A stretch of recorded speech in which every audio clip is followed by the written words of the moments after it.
É o capítulo 31, outra profecia contra Faraó, rei do Egito. A mesma linha, a mesma situação, uma sequência de profecias contra a nação do Egito.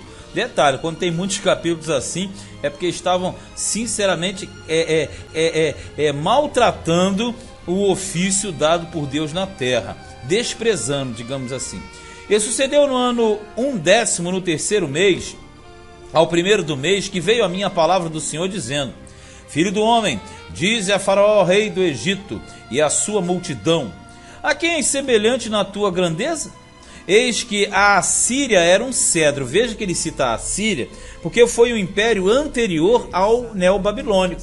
Então a Assíria também se achava um cedro, uma árvore bonita, totalmente grandiosa, porque cedro é o mesmo que cipreste ou cedro, é uma árvore boa do Líbano.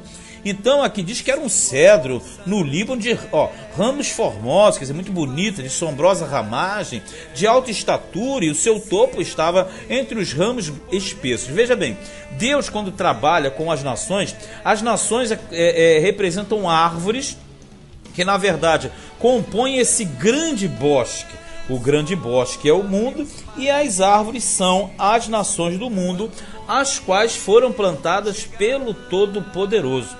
Então, na verdade, quando nós apresentamos esse cenário aqui, ele está dando um exemplo para o Egito daquilo que aconteceu com a Assíria. Aí diz assim, 4: as águas o fizeram crescer, o abismo o exalçou, as suas correntes corriam em toda a sua plantação, e ela enviava os regatos a todas as árvores do campo. Quando fala de regatos, todas as coisas, todos os níveis, todas as lideranças, né?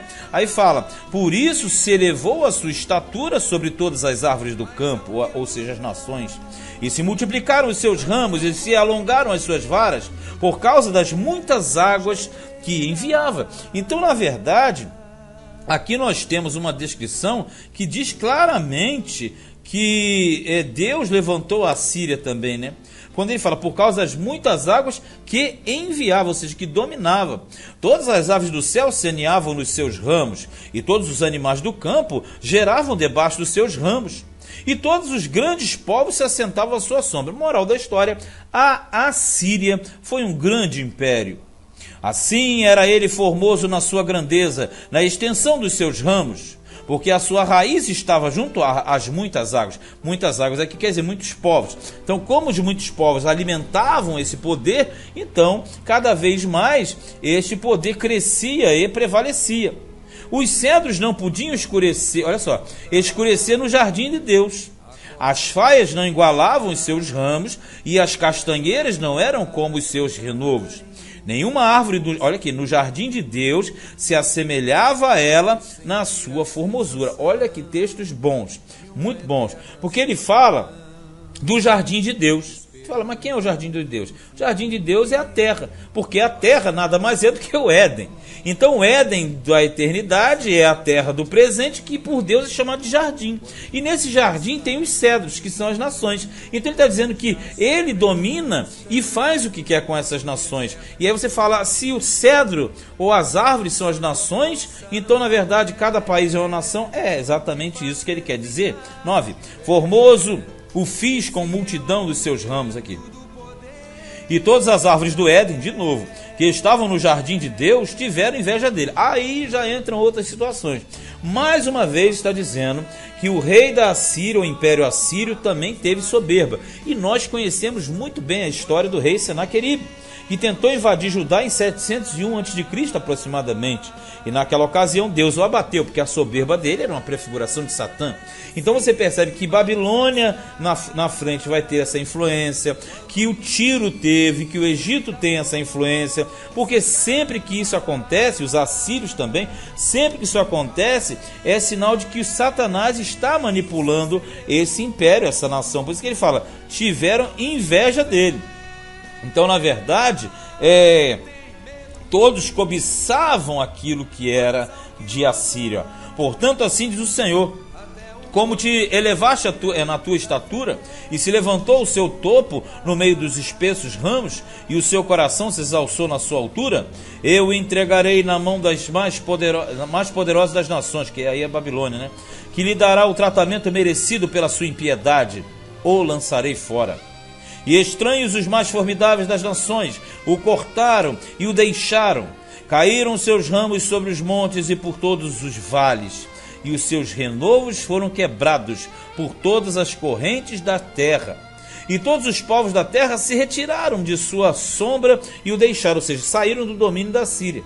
Todas as aves do céu habitavam sobre a sua ruína, e todos os animais do campo se acolheram sobre os seus ramos, para que todas as árvores junto às águas, ou seja, povos, não se exaltem na sua estatura, nem levantem o seu topo no meio dos ramos espessos. Nem as que bebem as águas venham a confiar em si, porque nada vem deles, vem de Deus, por causa da sua altura, porque todos estão entregues à morte, olha só, até a terra mais baixa, que é a região dos mortos, no meio dos filhos dos homens, com os que descem a cova. Então o negócio aqui é profundo. Ele fala de uma visão humana, mas fala de uma visão espiritual. Porque por detrás desses monarcas, desses líderes, estava a situação de Satanás. Então sempre que ele fala descer a terra abaixo, descer a cova, a pessoa que morre. Mas no fundo, descer a regiões mais baixas é o abismo. Assim diz o Senhor: no dia em que ele desceu ao inferno, preste atenção, fiz eu que houvesse luto. Quem desceu ao inferno?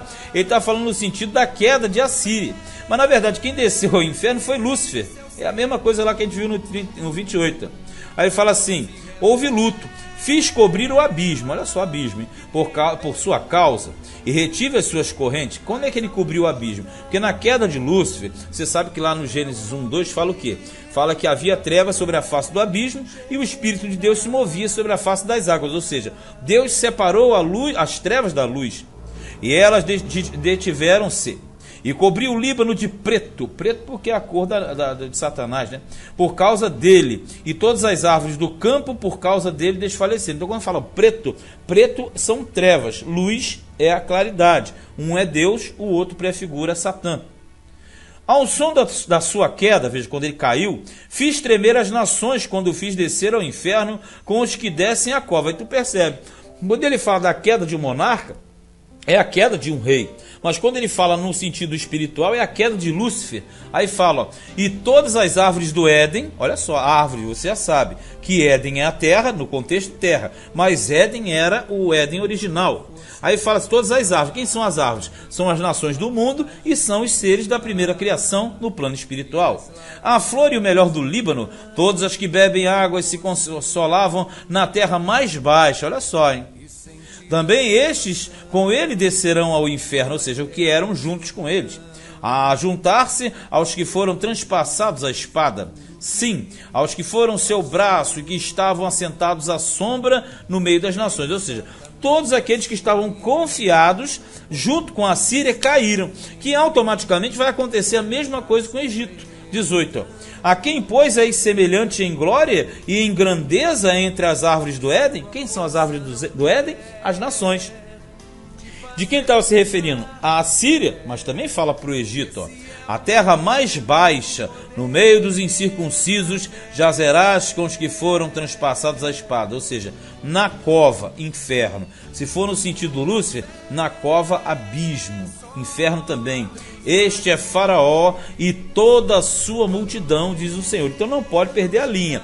Ele pegou um exemplo de Assíria para dar o exemplo ao Faraó, que a sua queda aconteceria da mesmíssima forma. Então dá para entender o sentido objetivo do capítulo. Fechamos mais um capítulo. Este foi Ezequiel, capítulo 31.